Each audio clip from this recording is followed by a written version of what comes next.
canceling a stop entry order if it's not filled within X number of bars. Yeah, so that's pretty straightforward here. So let's see. Yeah, let's take this order C here. Let's take order set C, and we'll convert it over to a stop entry order.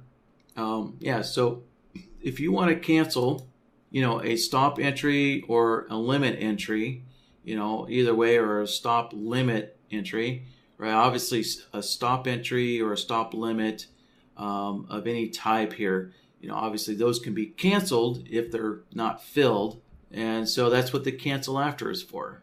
Simply put, just open this, enable. So if you want to count a number of bars, right, you can just enable the bars, and it defaults to 5 bars there. So if you want to cancel after 5 bars and it's not filled, then that's what this will do. The other thing you could do is you could look for price. So yeah, so looking at my chart here, let's say, let's say, you want to go short. So the market, let's say you think that this is going to be a market top here. And so you want to place a short stop entry down here, right? A sell stop entry down here. But, the market comes down, doesn't quite reach your stop entry, and then the market moves on, right? And the market just moves in the opposite direction. Well, you can look for that price movement, right, in the opposite direction and cancel your stop entry based on that price movement in the opposite direction. So what we could do is enable the ticks of movement and set it to movement in a loss direction, right? So obviously if you're trying to take a short, but the market moves upwards, then obviously, right, the market is moving in a loss direction based on trying to get into a short trade, right? And so you can just say, okay, well, you know what? If the market moves 20 ticks away, then let's just cancel this. Let's cancel this entry order, because basically the market's just moved in the wrong direction, too far in the wrong direction, and so that's just a bad sign, and so we just bail on the trade there. And of course you have time. So in the middle, you could also cancel an order based on time here, right? Seconds or minutes or days if you're doing stocks. So let's see what else we have here. Yeah, we have ticks of movement. We have points of movement. Yeah, you could even put currency in there. Yeah, so if you wanted to kind of normalize, this cancellation rule, across different instruments, just based on currency.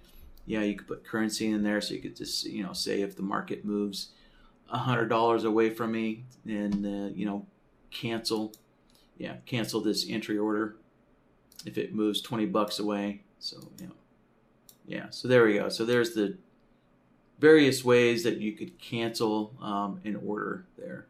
So, well, actually, this is just the simple, the simplest ways of counting various units, to cancel an order there. So like, counting bars, counting ticks of movement.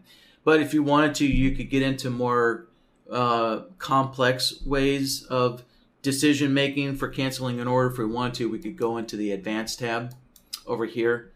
And then from the Advanced tab, right, we have all these various other conditions that we could look for as well to cancel an order. So you could use bloodhound signals to cancel an order. Right? So you could build a bloodhound system that tells you, when you should get rid of your entry order. So things like that. Yeah, or another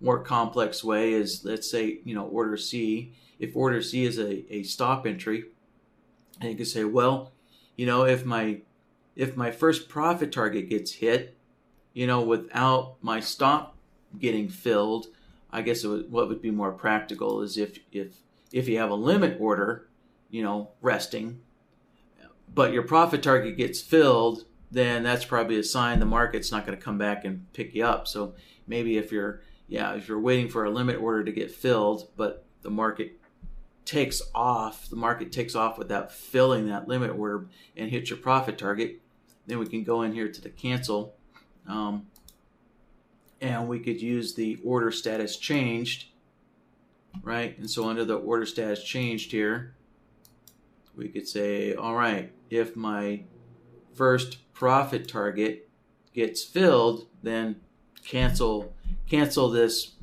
resting entry order. So, right, so you just, lots of ways you can mix and match, and look for or set up various conditions, that you use to cancel an entry order. So, yeah, David's saying that was easy. Yep. Yeah, canceling by bars, definitely easy.